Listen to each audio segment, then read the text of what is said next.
Eden Cause here with Just Be, and we are about to take a spiritual boom. We are at an unprecedented time in human history where we are transitioning from 3D to 5D within the great spiritual awakening. This video and audio podcast is the place for you to find your truth beyond politics, your sovereignty, your voice. Let's kick up your vibration now. By the way, each episode ends with the Just Be practice to do just that. P.S. Just to know a little bit more about me, I'm a psychological empath, meditation master, dimensional healer, all the things to help you within this ascension. To learn more about me, visit me at edenjustbe.com. And let's get this party started. All right, y'all. Let's do some smiles. Everybody ready? Yay. Oh, delightful. Okay, I think we got it there. All right, and Kevin knows. Oh gosh, I have to get ready for this today. Whew, all right. Oh, as my headphones come off. Okay.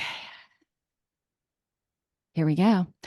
Eden with Just Be Spiritual Boom in association with the Grassroots Warrior Network. Come on, Kevin Hoyt coming back on the show. Grassroots Warrior, let's go. And Michael, it's your first time. Yay, welcome. Okay. Michael Jaco. Good to be here. I'm delighted to have you both, you men's. Okay, I want to talk just a second. I literally just got home an hour ago from visiting Alligator Mound in Ohio, which is where I'm living currently. And this mound, it's so interesting. It was created, they think, between 100 BC and 400 AD. So Wow. this mound that is located, so Granville, Ohio, located right in the middle of a subdivision, like $600,000 houses. And then there's this friggin' mound. All right. So it was snowing this morning. I had on my snow stuff. So I was there for like an hour. I'm still processing it, coming down from all of it. So y'all bear with me with that for a moment. Okay. And this is bringing me into this before I read these, the bios of these gentlemen. I want to talk about this show. Welcome. Okay, so I am very upbeat and very positive about the Great Awakening and everything that's going on. Yet, and knowing I approach the spiritual side of this, but yet the spiritual is all about the political, all about financial, all about agendas and education. So everything's involved. So today, because have both of you manly men come on the show, and I really want to get into the spiritual side of things. Kevin, we talked again recently, so I want to talk about your trip to Norway and trolls and portals. Michael, I want to talk more about your intuitive nature, because like this show is upbeat, but man, it's serious. I mean, I haven't had my break lines cut.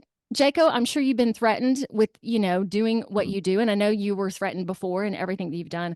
Yet, and I've been ridiculed and subject to some not so nice things. And these past 3 years specifically have been hard. All right. So it's interesting to lead off into this today, because this is serious stuff. It's great stuff, yet it's serious stuff. Would y'all agree? Yeah, definitely. I'd agree. I love the fact that you're so high. I love watching new people come on your show, Eden, because you do that shake off and that whole, and they don't know how to react. They do not, and I love that. I do too. I get a kick out of that. It's a weird sense of humor, but I get it. And I think that's part of it's laugh or cry. And we're all in that same boat. Yes. It's terrifying, but it's exciting, and it's unprecedented, historic. Nobody knows what's going to happen. I don't know. Mike don't know. We can give you our educated guess, but yeah, this is an adventure and a half. You couldn't have wrote a script this good. Yes. And just knowing it's going to be good. It's going to be good. And I do love doing this, because there's a part of me that is also like, okay, I'm going to get this ego out of myself.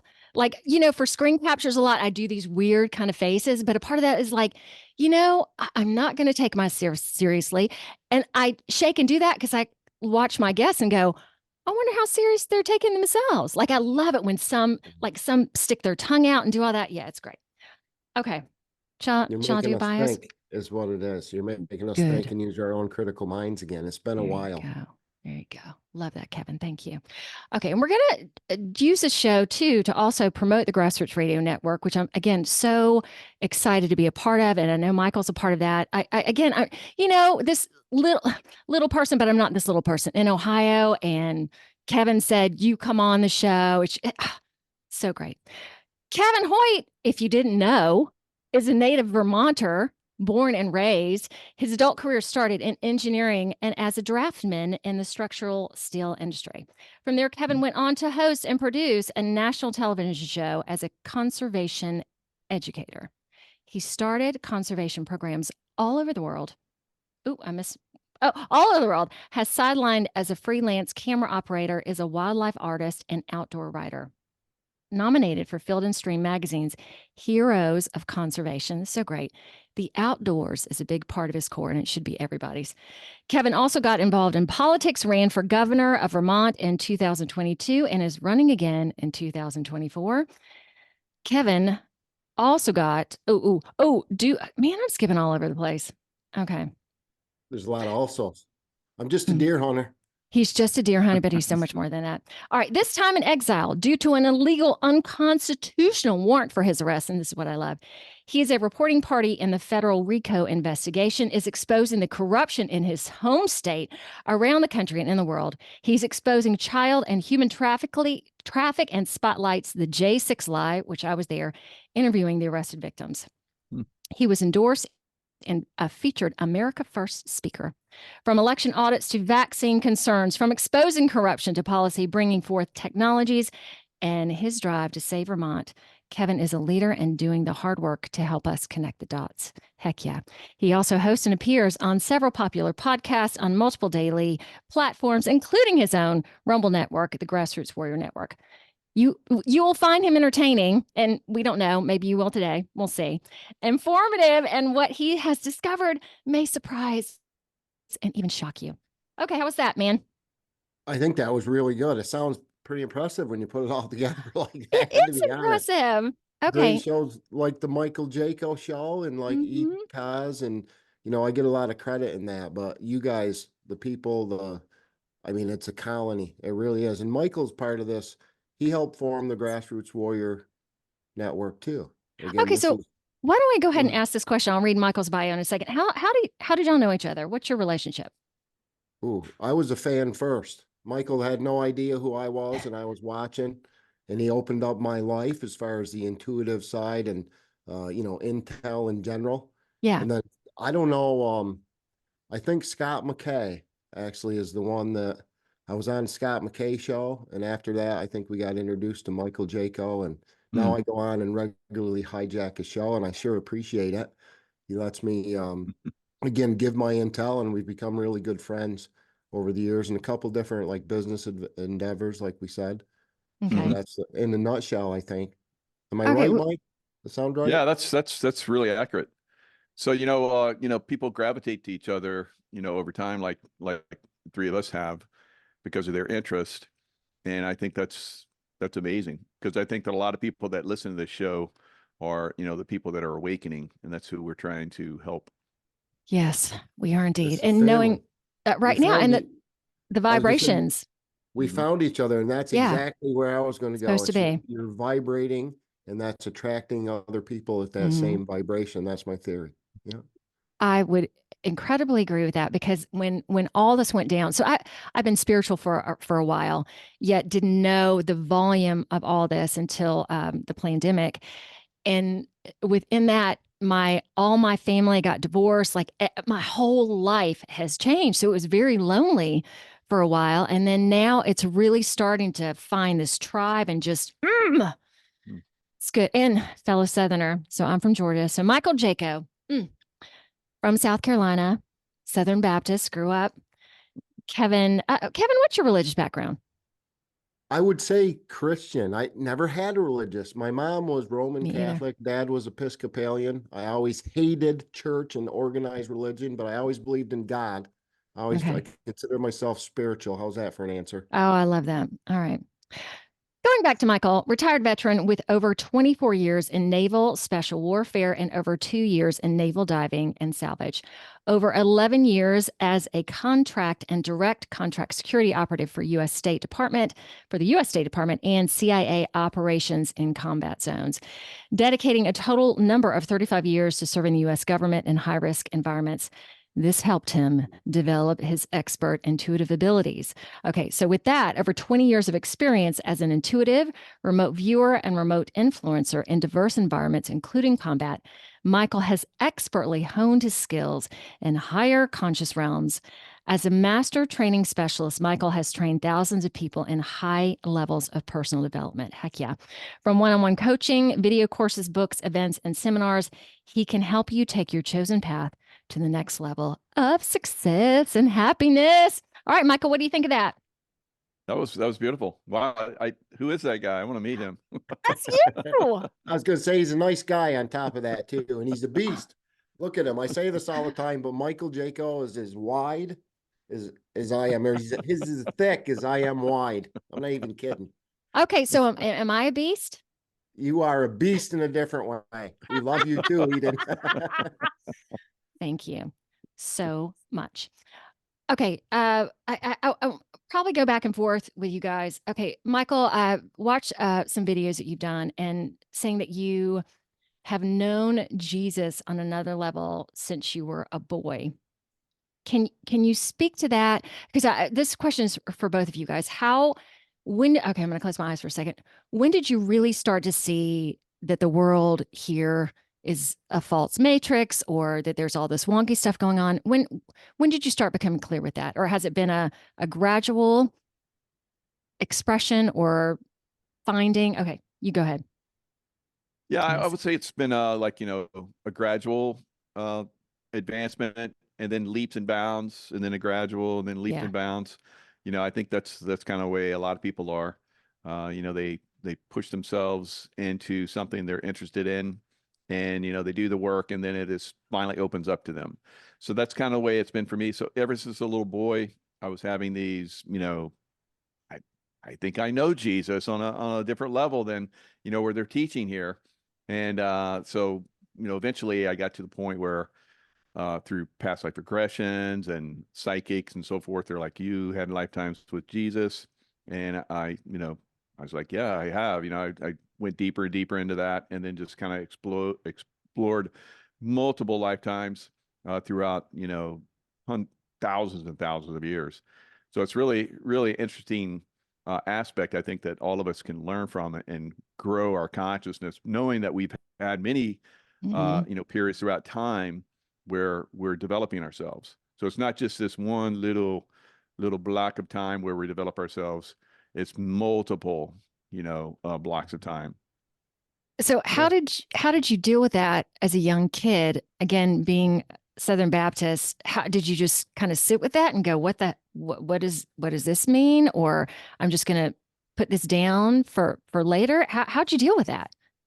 Yeah, I think that's really one of the beautiful things about, my family and growing up in the Southern Baptist group, I guess, that I did. You weren't really restricted. Wow. You went in whatever direction you felt led to, and that's kind of what I did.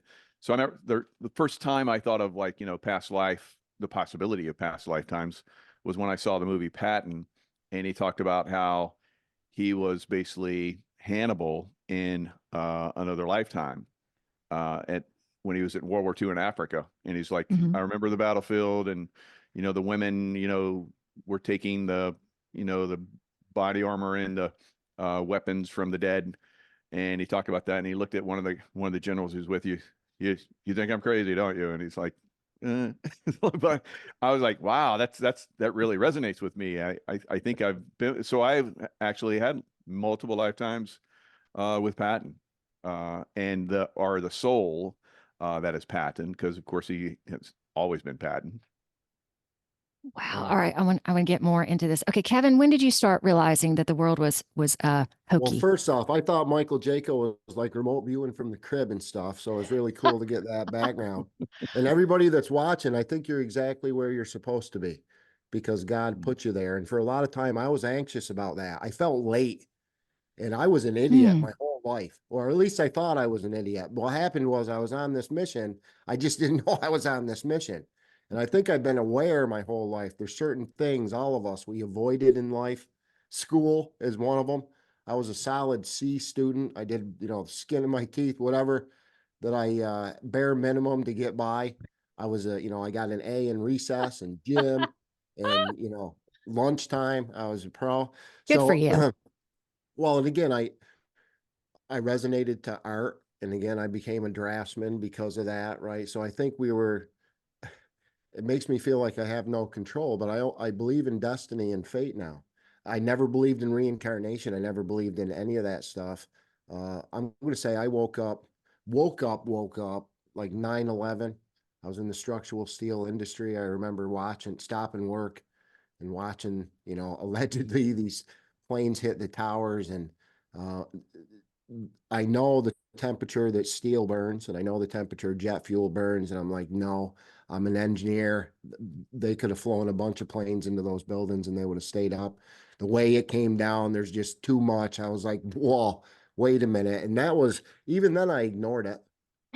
Because I was wondering, did you talk to anybody else, your fellow Well, I engineers, about knew it? it, but it's like you feel crazy, you feel Yeah. insane. You don't want to.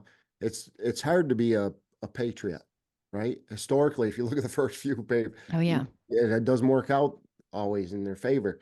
But it's hard to use your words and we should never be ashamed to use our words or express our opinion, especially if we're doing it civilly, right? But we have. I think that's been done with intent too.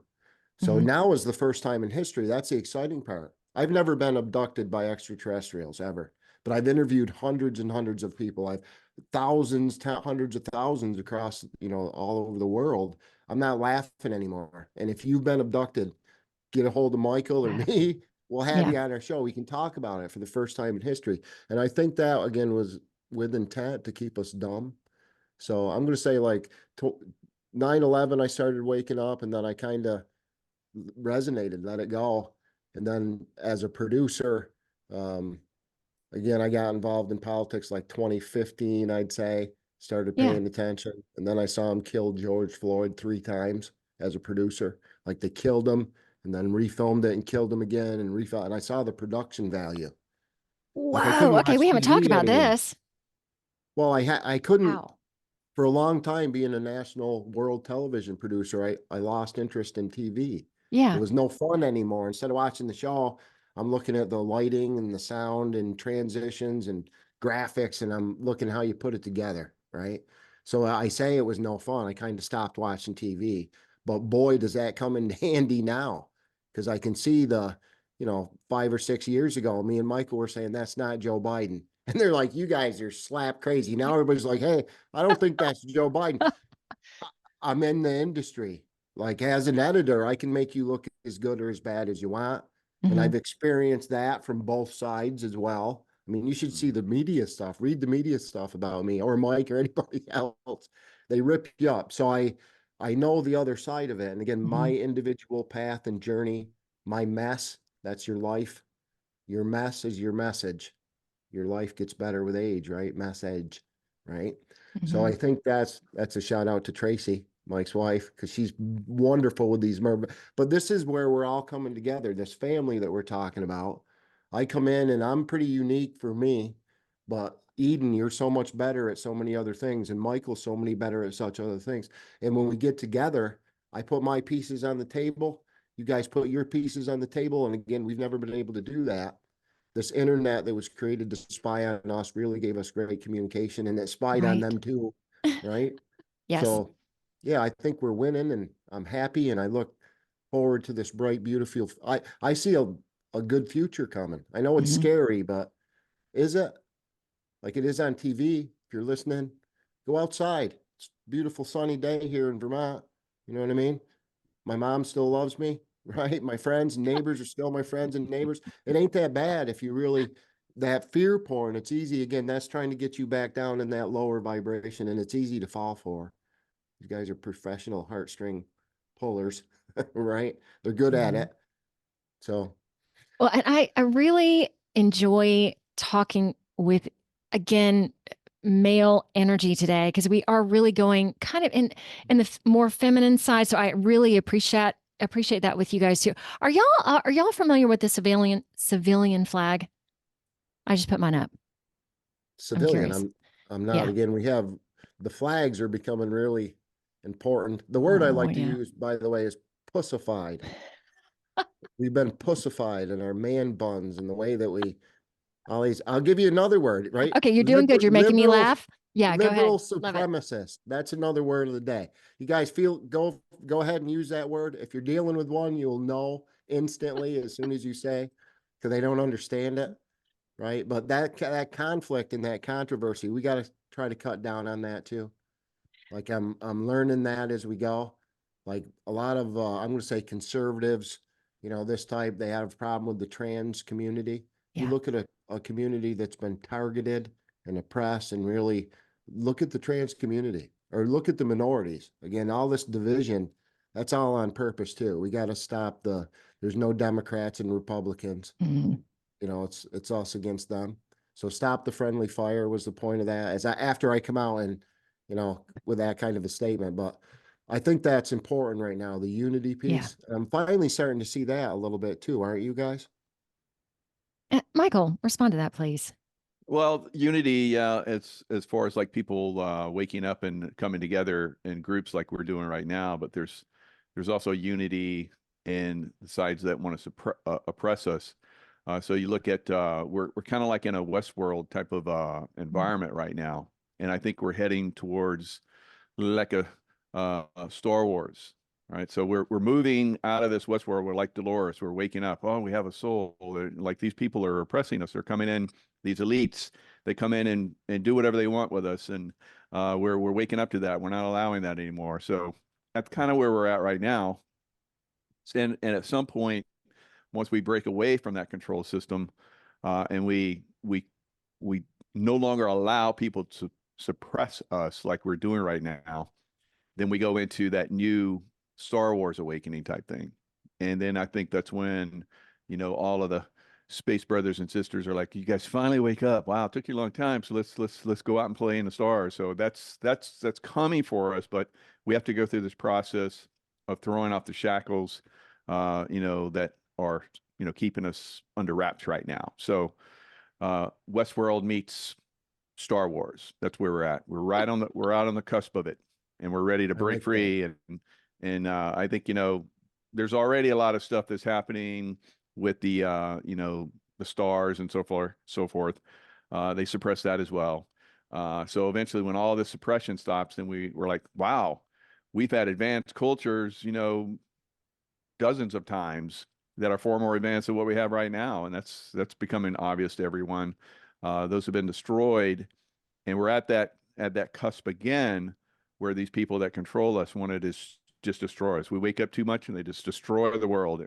And so we're really in that really gray area, but I think this time we win. I want to bring something up. So, because I'm still reeling from this today, these mounds that I went to, and even as I talk about it, I feel like, ooh, look what I did today. But it's not that, and I don't know. So basically, when I went to these mounds, it was like they were dead. So the second one I went to, I just sat and it was like reactivating it. So it was so powerful. And again, coming back to, am I big enough to do this? Is it, and not knowing if they were specifically dead, that maybe I just needed to go and recharge myself or whatever. So I'm Michael, in terms of you talking about that today and feeling the energy that was there and feeling the connection that was there. And again, just driving away in my car going, what's this going to do to the neighborhood that's right there, the people that are right there, this city that's right there? Like, I'm still just in awe of it, and I don't know what's going to happen with that. You got to tell me what it is. What is an alligator mound? Is this it's called Alligator Mound, but it's just a mound that let me read it. Let me pull out my pictures for you. Is it natural? Is it something? Are we talking about the lines, the Nazca lines type thing, or something built into? You know what I mean? Yes. Okay. Like a shape or something. Yes, it's a mound. Ancient. Okay. So historical, on this bluff lies one of two great animal effigy mounds built by Ohio's prehistoric people. Shown here, Alligator Mound is a giant Eastern sculpture of some 4-footed animal with long curved tail. Archaeologists believe the animal is perhaps a possum or a panther. Okay. But not an alligator. Okay, right. The earthwork is approximately 250 feet long, 76 feet wide and 4 feet high. All right. So I went and sat. Well, actually, I laid on it today. Yeah. Wow. Okay. Is that a good description? Yeah, no, now I thought that's kind of what you're talking about, right? Yeah. Into the landscape. And Yes. this is very interesting. Like dragons came up in my life 3 or 4 years ago. And then I went on this pilgrimage. I was called out west, ended up in Colorado, saw Nikolai Tesla's original lab, got thrown out in NORAD. We had a hell of an adventure all the Wow. way, across. But I found a place called Bishop's Castle, which Okay. is this engineering marvel. It shouldn't be standing. It's a 400-foot castle that was built by one man since 1970. But if you look at again, the engineering and the layout, it's a marvel. It really is. So, but it's shaped like a dragon. And then I started getting into dragons, and then Chris Ripple was actually talking about dragons in the landscape. And if you look at our mountain ranges, I'm talking about from a 1,000-foot view here, more than 50,000-foot view. Our mountains look like dragons. There's some unusual things. We talk worlds of giants and all these other. Do I have screen share by chance, Eden? Do I set that up for you? How does that work? Yeah, you just have give permission. You gotta give me permission, I believe. Oh my Try it, see if it gosh. works. Share screen. Multiple participants can share That's the simultaneously. one. Okay, clicked on it. Okay, now you give me Let's 2 go. seconds. I want to show you, and again, there's some weird things that we can look at in life. Oh, they're not weird. They're great, aren't they? They are pretty cool. I got to go to my Yeah. desktop, I guess. I was almost ready. I wasn't ready to do this. Well, I'll talk the one, and I think it's in Hawaii, where when you get over, it looks like a woman's body. Oh, yeah. Okay. All right, Nice. now tell me that's not a tree stump. Exactly. And more important, what kind of a saw? Who? Like what?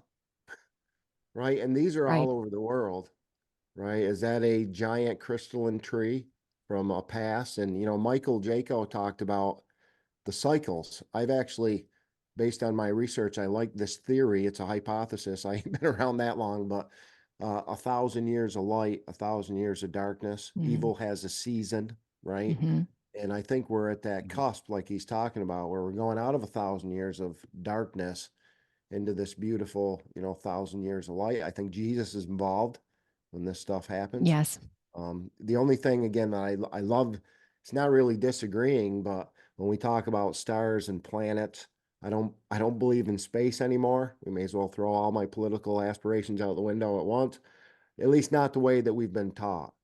I think we go to different realms. I think we go to different dimensions, and I think we get there through stargates and portals, not on rocket ships. That's my take on it right now. But again, I don't know, and I'm the first guy to tell you everything I thought I knew turned out to be wrong. So I don't know is a really good answer in this situation for everybody. And I'm giving you my best guesses. And then when I find out that I'm wrong, because Mike, you've been wrong before. You've been wrong in this, have you? Even Michael Jaco. What? Only once. I thought I was wrong, but I was actually right. Yeah, that's what I was going to say. And that's my ex-wife, man. She thought she was wrong once, but she was mistaken. I got it. Oh my gosh. Michael, can you describe well, I want to ask two questions. So I'll say these and hopefully it's not too much. I want to know what geared you to go into to have a military beginning, knowing that you've also had all these parallel lives that were very militarily based. And then I want to know what remote viewing is like for you. Yeah. So as a little boy, I was always attracted to World War II. And I would have my little army little figures, and I'd set up little battlescapes, and they would fight. And I remember as a 4 or 5-year-old watching this one World War II, I think it was called Combat or something like that. And I would watch that, I just loved it. And then I found out later that I was in World War I was one of Patton's tank commanders. And then in World War II, I was Tuskegee Airman. So you basically learn throughout time that, you've had many lifetimes. But as a little boy, I didn't know that. I was just attracted to everything military. And then I saw this one movie that was Frogman, and I just loved the water. Always, I was at the pool, swimming pool or lakes or whatever. I taught myself how to swim. So I saw this one show, Frogman, and I was like, that's what I'm going to do. So from 5 years old on, I was like prepared myself to be a frogman. I would always swim, and I'd think of myself, doing the things that frogmen do, and whatever little piece of information, which was hardly any at the time, I would latch onto and find out anything that I could about it. And then eventually it was SEALs. President Kennedy created SEAL teams, and I found out about that, and I was like, that's what I'm going to do. And so when I went in the middle, and when I grew up, I turned 18, I was like, okay, it's time to go. And then I Did went you have off into the military. siblings? Do I have siblings? Yeah. No. Well, I have a not biological, but I was the only child, but through marriage, I have a sister. Okay. Yeah. And so, boom, I'm off, 18, turned 18, joined the military, and then eventually became a Navy SEAL. And I was a Navy SEAL for 22 years. The first 2 years, I was a hard hat diver. And then I thought it'd be a great transition. I would learn diving and make, the SEAL teams easier, which it did. It was good. It was a good experience to basically go to the fleet and learn that I really didn't want to be in the fleet, that I really wanted to be a SEAL. And so made that transition, and, it stuck with it my whole career. And then saw combat action, went to SEAL Team 6, which is like the pinnacle, being a Navy SEAL Tier 1. It was amazing. Saw combat there.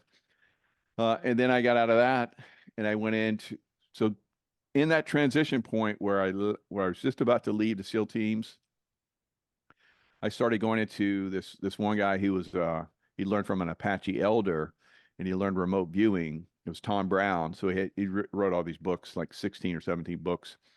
So I was reading his books, and it was like he talked about spirituality and spirit tracking and all kind of crazy stuff. So I started going to his schools as a Navy SEAL. I talked my command into, like, send me to this school, because I went to all different kind of schools. Started Navy SEALs first hand-to-hand program, went all the masters, and then started a program and climbing courses and all kind of crazy stuff. So I was like, look, send me to this guy's course, and I'll come back and I'll teach everybody how to track. So, and wilderness survival and all that kind of stuff. So that's what they did. So they sent me, and I started learning all this stuff, and So they said, oh yeah, okay, great. Let's do, or what do you want to do? Or yeah, this sounds great. they're like, oh, you want to go off and do that? It's like, okay, Mike, Okay, go. Okay, but go ahead. We whatever you want to do, because I would do crazy stuff, and they were like, they didn't understand. And then I come back and like, wow, you like taught us how to shoot better, you taught us how to blow stuff up better. It's like, because I would go off to schools and bring it back and make it digestible for everybody. So so I went to those schools, and I really got deep. Learned how to basically spirit track. I learned how to, like, send my body out in a meditation and look at trails that I'd never been down before. Then I would go walk those trails physically, and I was like, that's just what I just saw when I was in this meditation. So then it advanced over time. I started teaching other guys how to do this. I would teach guys how to, like, blindfold and do all kind of crazy stuff like I had learned, and how to track and all of that stuff. And then I got out. I'm like, I'm going to do this. I'm going to get out and do this. So I got out. I started teaching. And then I was like, well, this is really not paying the bills. So I think I'm going to go work for Blackwater and work for the CIA and make a lot of money, and then come back and build my courses, which kind of happened. But mainly I was just going overseas and developing my spirit skills even more. And that remote viewing turned into remote influencing, and that turned into seeing into the future and all kinds of crazy stuff. Because when you're in a situation where your life depends on your skill level, that skill level really saved my life and many other lives. So I was like, okay, that kind of fell apart after, I think, 11 years I was doing that. Hey, can I ask you a quick question? Uh-huh. How did you balance combat and killing with discovering more of these intuitive, heart-centered abilities? How did you work with that? Actually, it was it was progressive. Like I talked about, Yeah. you want to progress a skill. So the skill level required, and I learned this as a hand-to-hand fighter, uh, your skill level required you to be very calm. If you got really crazy, angry, you got defeated right away. Mhm. And if you were very calm and in this calm state, and it was kind of like an inner peace, from that inner peace, you could tap into incredible abilities. So I started to do that. And then I started to do that with the remote viewing. I started to do that remote influencing. And then I got to the point where I was like, everybody around me, all of all of my friends, all the guys that I used to work with that had that anger, like I'm gonna go kill the enemy, they're all dead. And I've survived because I've stayed in that calmness, that, very peaceful warrior state, if you will. And then I started to notice people around me had that same kind of calmness. And anyone that would come into our group, because we started developing ourselves, kind of like us, people Right. are attracted because of the vibration. So my groups that I started to work with, if someone would come into our group that had that angry, I want to kick ass, we're like, you're out, dude, because you're going to attract that to us, and we're like not having any problems, and we don't Isn't want you to that, bring that in. So we Mhm. started pushing out those people, and we started to see those guys. They would go off and work somewhere else, and then we see them hanging from bridges or blown up and all kind of crazy stuff. We're like, this stuff is real.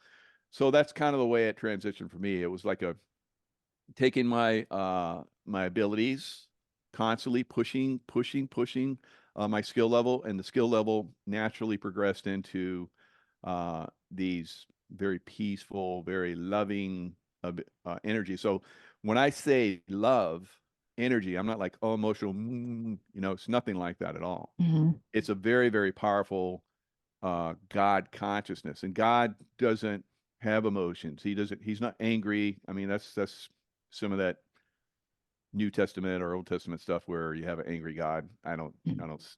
I don't believe that, right? Me either. So I I mean, don't either. and I'm not knocking anybody's beliefs. So so going off on that direction, remember Jesus was a Jew. He was not a Christian. Mhm. All right, and he was a rebel. But Christianity does not want you to rebel from their teachings. Like, No. and Buddha was a rebel from Hinduism and created Buddhism.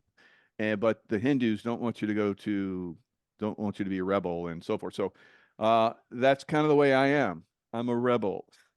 I'm a rebel with my warrior skills, and I feel like I've created this incredible ability. I'm trying to teach others how to do this, and if more people really connected with this It's working. rebel rebel spirit, rebel gene, as some authors have put it, Carrie Cassidy, then you basically can tap into God consciousness and godlike abilities, and that's what the Buddha and Jesus and so forth that were trying to teach us.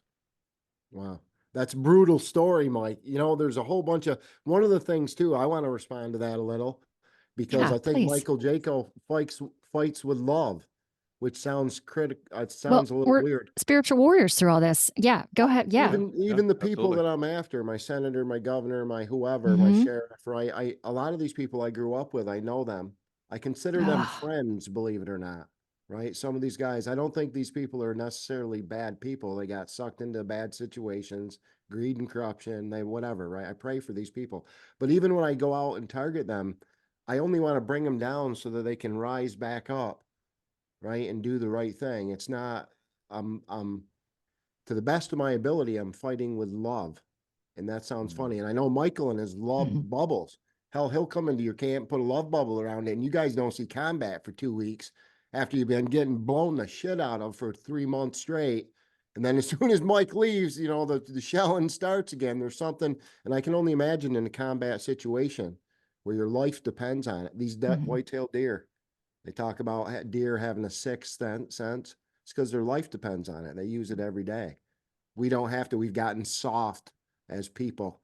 But Michael, because of his lifestyle, hasn't gotten soft. And if you listen to that story, I can see the combination of free will, of fate, of manifestation. All of it.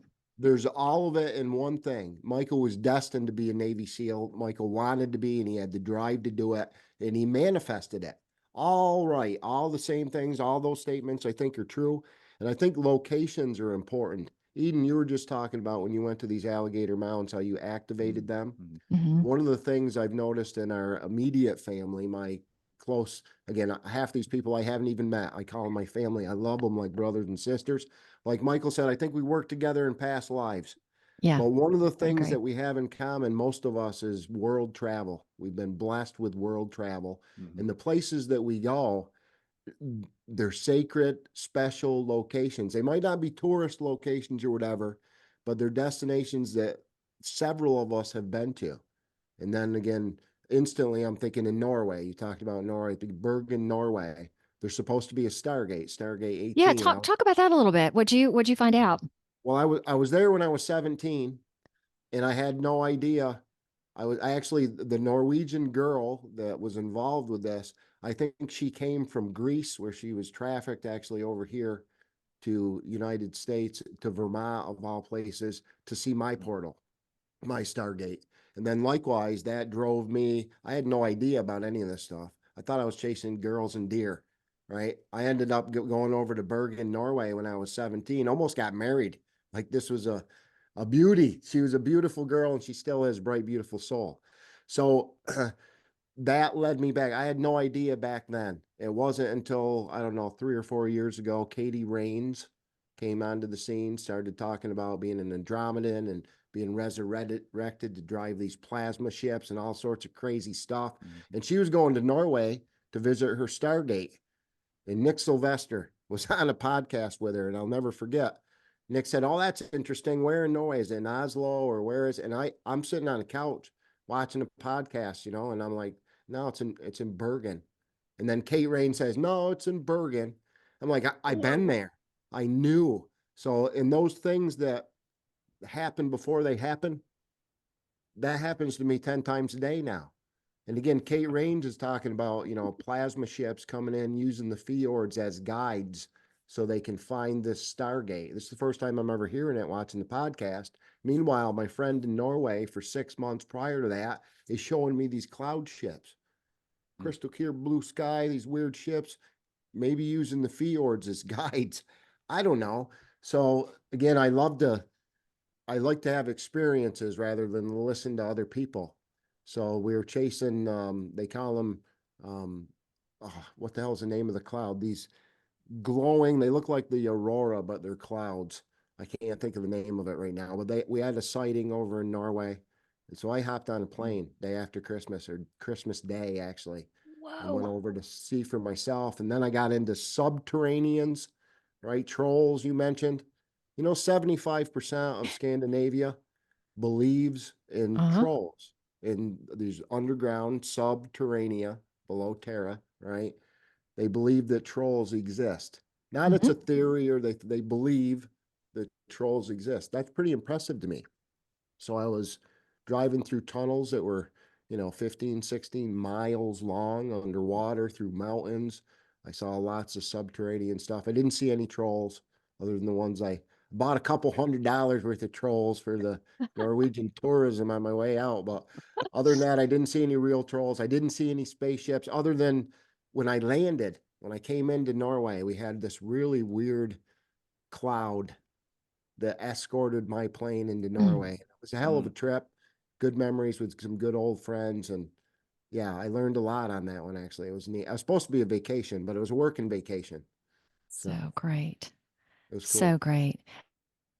Michael, I want to ask you a question. Like when you talk about trolls, Kevin, like for me, like I always knew there were ETs, there was more to this world, but really opening up to this great awakening has just brought that in full-fledged. But in terms of me, when I go into meditation work with my clients or whatever, I've seen trolls, I've seen fairies, anything that you can imagine, unicorns, they're real. Okay, Michael, what have you seen? Angels and demons. So I see that's the work that I kind of was guided into. So I had an Archangel Michael experience. I basically was dead. I was blown up and I'm out of my body. And I realized I was blown up after I looked down because I thought I was having just an out of body experience. Just like, oh, I'm having an out of body experience. And I looked down and I'm completely aware, just like I am consciously aware right now. So I looked down and my body's blown to bits. And I'm like, I'm really getting good at this remote viewing and helping people. And I think I really help humanity. And then I felt this presence. I look up and there's Archangel Michael and I get this love energy just go whoosh all over me. And then back in time, back in my body, and then explosion right after that in the distance. Right after that. It's like unbelievable. And so I was like, that angel saved me. Like I didn't even know it was Archangel Michael. So being a Baptist, I didn't know the Catholic, hierarchy for angels and so forth. So I did the research eventually, and I basically pinpointed that as being Archangel Michael, and this had, like Kevin talks about, and like you're talking about, Eden, you had these synchronicities that basically open to you and give you sight, give you insights and so forth, and you know, basically help you see that what you saw was real. So that happened to me over time, and then eventually I started to remote influence. It's kind of happened. I Okay, what knew does that mean exactly? Can you talk about that? absolutely. So remote influence is, for me, the way it happened the first time was I knew that I just would always remote view before we go out on the highway.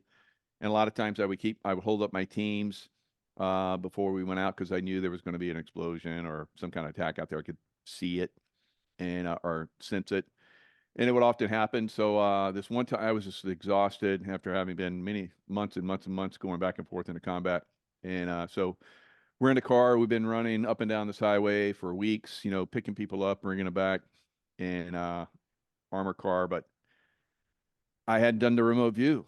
And we're heading out the gate. I'm like, oh no, I didn't do a remote view. And then I felt right at that moment that we were about to get hit. And then all of a sudden I felt send out the thought of love as if every cell in your body is sending out, just like that experience with Archangel Michael, because I felt like every cell in my body had just been filled with love. So I was like, that's weird. What? And it's like, do it now. So okay.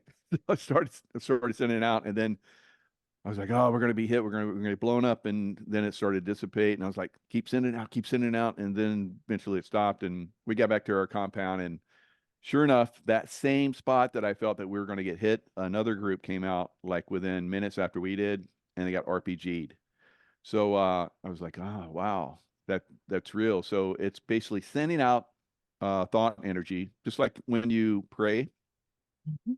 A lot of people are, understand the prayer, and a lot of prayer groups will like, have miraculous healings. I've been doing miraculous healings with people and so forth, and that's pretty much what remote influencing is. You influence something. So that built over time for me. I could influence a whole, like, our vehicle. Then it went to the house we're living in, the compound we're in, and then the whole city. And then now I do like the states, or I do, countries and all kind of crazy stuff. And then nothing happens in them, or something that's supposed to happen doesn't happen. So a lot of people are starting to understand and do this now. It's Mm-hmm. something that all of us do. And I teach people the simplest way to start doing it is with weather. Weather is very responsive to our thought energy. So I have lots of people that move and push and pull weather and so forth. So I've been doing that for a long time. So, and then I have a lot of people are like, I did it. It's like, okay, keep doing it. And then, expand it after that. So that is remote influencing, very, very simply. And that's kind of what, I was led to do. So the demonic side of that was where we were being attacked, and this is the early days, and I was seeing the attack before they would happen, like days before at first. And I was like, wow, my remote viewing is going to a different level. It's not like real time I'm seeing stuff. It's like I'm seeing into the future now. So I would see a couple of days in the future an attack coming. And so I was stopping my teams and from being blown up. Same thing. I wasn't telling anybody I was doing this. I just would, guys, we're gonna do a brief right now, and we're supposed to be going out the gate at that time frame, and then boom. So, and then people started to notice you're kind of like, do you know when things are happening? I was like, yeah, don't tell anybody though, because I'll get fired or get kicked out. But over time, then people started to understand it. But the demonic thing happened with me uh, when Archangel Michael came in. So I was like I trained hand-to-hand stuff, knife fighting and all kind of stuff with this guy was a Sayak Kali guy, and Chris Sayak, and he's deceased now, unfortunately, but he used to go into the etheric realm with a whip and beat demons. I was like, wow, I'm going to do that. And so I remote viewed who was doing the attacks, and it was this one guy who I saw him, and a year later, my old SEAL team was part of a strike that blew him up, Zarqawi. And then eventually it would be other terrorists that I was involved in remote viewing and influencing and so forth. But in the demonic realm, I went and saw them. Who's doing this? So I went and saw this guy, Zarqawi, and he had a demon on him. So I was like, I'm gonna kick that demon's ass. And that demon came at me and was like, whoa, way over my head. And I'm like, boom, back in my body. And then 2 days later, that's when I'm blown up. So they have a lot of control on their side. So I was like, okay, I got to do this in a different way. And then I learned the remote influencing, and I was like, oh, I'll do remote. I'll send love to that demon. We'll see how that works. And then eventually, Zarqawi's gone, and I just, that works pretty good. So I started doing on other terrorists, and they were gone. They were gone. They were gone. It's like I could send you love, which I'm doing right now. I'm doing it to Kevin. I do it on all my shows, and you're like you're This is expanded. amazing to me, Mike, because I do the same thing. The Yeah. people that really come after me, and again, I'm having a problem with, I imagine a blanket of love.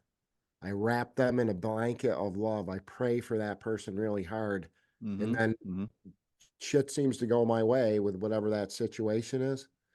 No, it's incredible to hear that. Eden, I got a question for you. What was your near-death experience?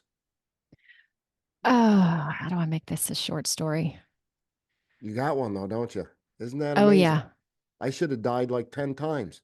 I'm not even kidding. Like, yeah, I remember. I know, like the one. Wasn't there one plane something that just you barely made it, or some that was incredible Indonesia. They story? shot down my plane. I almost when I Gosh. was 14, I was given a 10% chance of life. I got baptized in last rites in the same city. What Wow. what was the challenge, or what was the issue you were going I had a through? blood clot. I had a chain. I snuck out of my bedroom at 4 o'clock in the morning and was out with my buddies just riding bikes. We weren't even doing anything. But I hit a chain on my bicycle at like 60 miles an hour. So, and I think it was the pavement, but it caused a blood clot. Went from, I mean, the size of a dime to a quarter. I should have died, right? I don't remember seeing Archangel Michael. I had a different experience in meditation where I was in this meditation room and Archangel Michael came in and he was in the room with his neck. He had to hunch over like this and his wings like filled the room. Like it was, and Yeah. I was having an Yeah. out of body He's big. experience at that point. I was meditating, but I could see myself in this meditation room with with Archangel Michael standing there. And these things sound really crazy to people. And I'm remote viewing now. Nothing like Michael. I'm sure I'm just starting to do this. And um, we can send thoughts to people. Oh I yeah. think everybody watching is telepathic, believe it or not. You can do Mm-hmm. that, right? And you have to believe yourself. So a lot of these times when I'm doing these things, channeling, talking with, somebody, I don't know what's going on, trusting yourself is the hard part of that. Yeah. Because you're like, is this Is this real? possible? Like, how can I have, Yeah. it is. And then once you start to have experiences like Michael was talking about, especially if my life doesn't depend, well, I say that, they want to kill me. I'm a candidate for governor. They cut my brake lines. They got arrest warrants. People are after me, and that's the truth. I don't fear that because again, it's more than a knowing. Even I believe that I am protected. Like it's more than believing. It's a knowing. I know. That's what I said. I said that backwards. I know that I'm protected, but at the Do you same feel time, it? I feel it, but Yeah, I also have intuition. Yeah. We just, funny, I got Tracy Jaco laughing. I was just at the mall the other day, Crossgates Mall, walking by a shop. It's called Nerdy by Nature. As I walk by, there's a couple deer skulls. I'm like, oh, that's cool. There's a caribou head in the back room. Ah, it's Kevin's store. I walk into the entrance, great big huge rainbow flag underneath the black BLM. There's a pentagram. We got Baphomet statues. We got a full-size Baphomet with the horns and I'm like, what the hell am I into? So I started asking questions, and the guy was doing really good. Maddie was the name. He's one of the co-owners. Nice guy, gay guy. And we started asking about the questions about the flag, and everybody was cool until we got to the white V on the flag.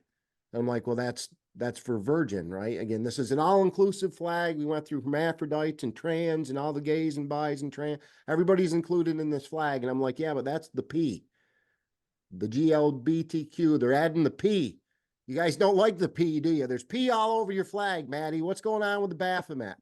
Like, do you know what that represents? Child sacrifice. Let's get it. And the conversation turned at that point, right? So then Maddie called security and Kevin got thrown out of Crossgates Mall. So we ended up running and security's all over. Well, again, intuition. I knew they're after a guy in a cowboy hat with a black coat on. So I took my black coat off and we sat down in one of those massage chairs. Oh my gosh. Like 50 yards from the entrance of this shop. And I put in $5 for a 15-minute massage. It's the best $5 entertainment. We sat there and watched security run around, like looking in everybody's pants. We're just sitting there getting a massage. Like I said, it was actually a pretty good day at the weekend. And I let those guys know I'm not happy. We got some video I'll probably end up sharing at some point from Maddie in his interview. But that's, and to be fair to Maddie, I was an ass. I kind of set Maddie up. Maddie came in. Maddie was very friendly to me. I don't have a problem with Maddie or his community or any of those things.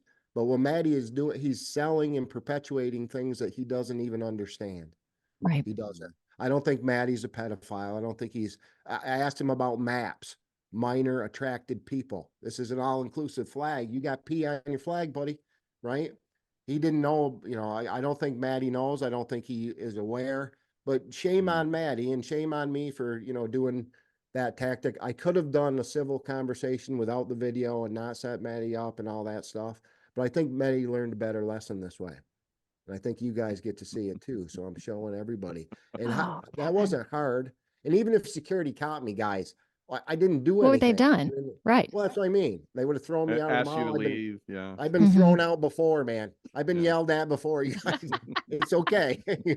I would have been all right with that too. I really like Rebels. And you asked me about my near-death experience. So quickly, in a nutshell, within a week, I was feeling good. Like I had my own studio in Akron, Ohio, meditation-based spiritual center, which is huge. So I had all that going. So in a week, I felt great to feeling like complete crap. So essentially went to the emergency room. They diagnosed me with stage 4 lung cancer and ended up having, and I knew it was a completely spiritual experience. Like it needed to happen to me. So within all that, 2 years of physically healing back, and like I couldn't really walk, couldn't talk. Like for physical therapy, they'd come in and be like, "Oh, Eden, we're going to give you these 3 things to repeat back. So cow, chicken, pig. Okay, repeat this back. Oh, good job. Anyway, I ended up having 2 brain surgeries. Before this, I'd only been in the hospital to get wisdom teeth removed.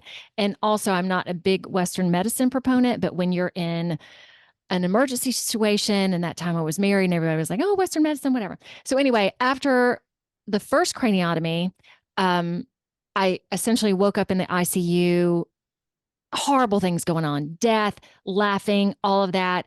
And God just came and touched me on the shoulder and said, hey, quickly, you can totally, like, this is life. I mean, it's heaven and hell right here. You can choose to stay if you wish, or in this moment, you can just close your eyes and you can skip out. Okay. And I knew, oh God, skipping out would be great. So there was no bright light. There was no, oh, come, please. Because if that had happened, I'm sure I would have gone there.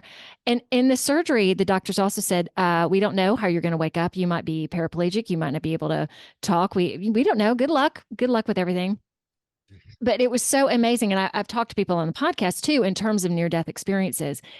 because it can be tricky sometimes. So if anyone like Uncle Bob is coming up to you going, oh, come into the light, that is not accurate. So this was completely neutral, Michael, like how you stated God, whatever you decide, whatever you decide. Yet, let me tell you one thing. If you decide to stay, you will get more out of this experience learning than you will if you decided to go. Yeah, you do whatever you want. So I felt that was pretty brave to go, yeah, I'm gonna stay here, not knowing how I'm gonna come out of it. And then I ended up having another craniotomy, and everything with that turned out okay. So I still have these 2 blind spots right here because my optic nerve was cut. But then I wouldn't be around for any of this.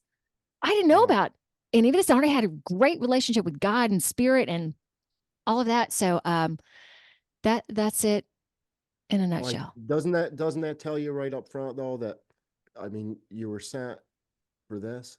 Like, I know, Yeah. I feel unworthy when I say it. I don't remember having a choice like you and Michael talk about.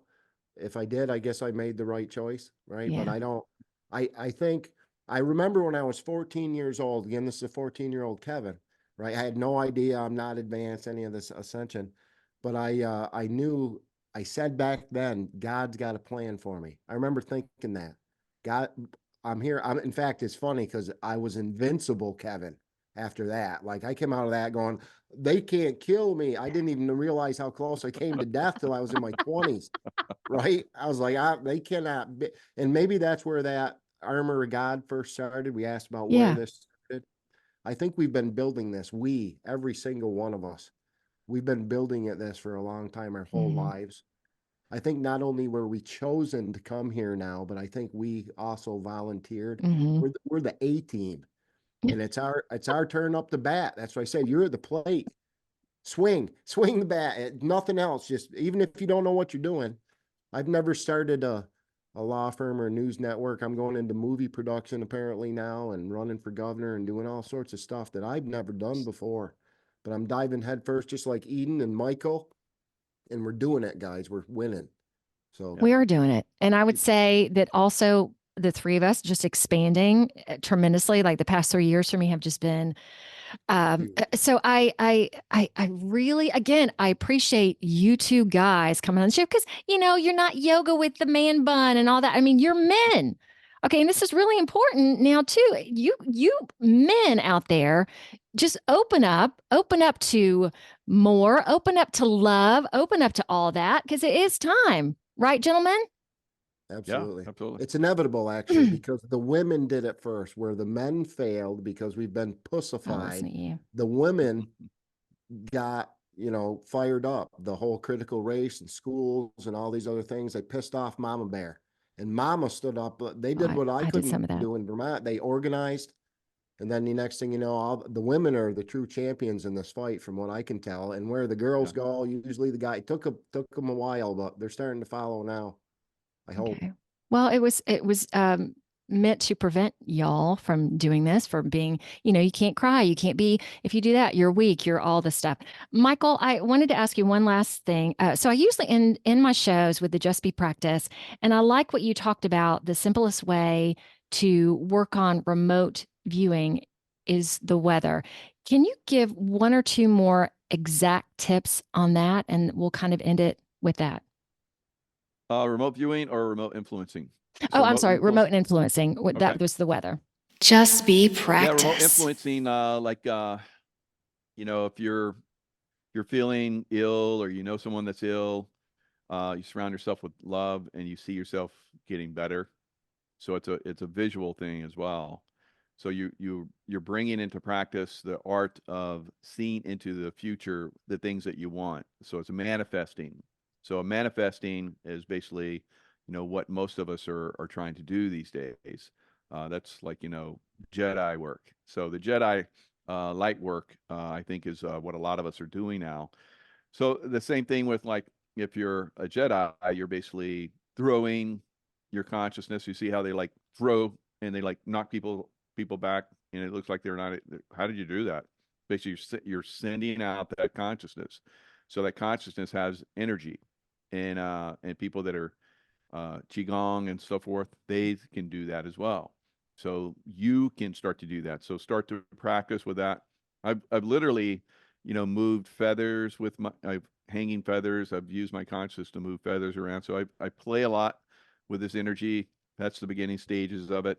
There's lots of different ways to do it, but I think that just the consciousness thing, starting to play with it, like weather's probably like a little bit of leap for maybe somebody, but start to focus on something that you want to manifest and start to believe, like Kevin talks about. Once you believe, then you can start to pull that into your consciousness, and that's a form of remote influencing as well. You're influencing something to manifest into your reality. So everything that all of us have done is the result of remote influencing the things that we want. Like me wanting to be a Navy SEAL at 5 years old, and then I did it. Or me wanting to be like James Bond after I saw all those movies, read all those Ian Fleming books. And then I worked for the CIA, and I was like the ultimate James Bond type guy. So you're without all the sex, though. Yeah. So, Good to and know. that's good, because I was with someone in a great relationship, so, and still am. So I didn't need that. So it is something that you will manifest, but you have to believe in it. You have to look at what you want to manifest. Like now I want to manifest what we're doing right now, and I'm doing it. So, and I'm attracting, these great shows and this great information that's being shared widely and freely with, thousands, hundreds of thousands, millions of people now. Mm-hmm. It's backwards. It's not seeing is believing. Believing is seeing. Thanks for having us, Eden. This was a good show. Yeah. You are welcome. Thank you both. Lots of love coming out to both of you, not the kissy love, just the big heart love. Thank you so much for both of you, for your time, for everything you're doing. Really, really appreciate that beyond words. Okay, can y'all hang out with me for just a moment, and I'll stop recording. Bye, everybody. Y'all say bye. Bye. See ya. Oh my gosh, where's my recording button? Man, Zoom is just changing things moving around. stuff? They are. Y'all, find me on Facebook, Instagram, LinkedIn, Truth Social, as well as Rumble, BitChute, YouTube, plus a plethora of other audio directories like Apple Podcasts and Spotify. So like, subscribe, do it all. See ya.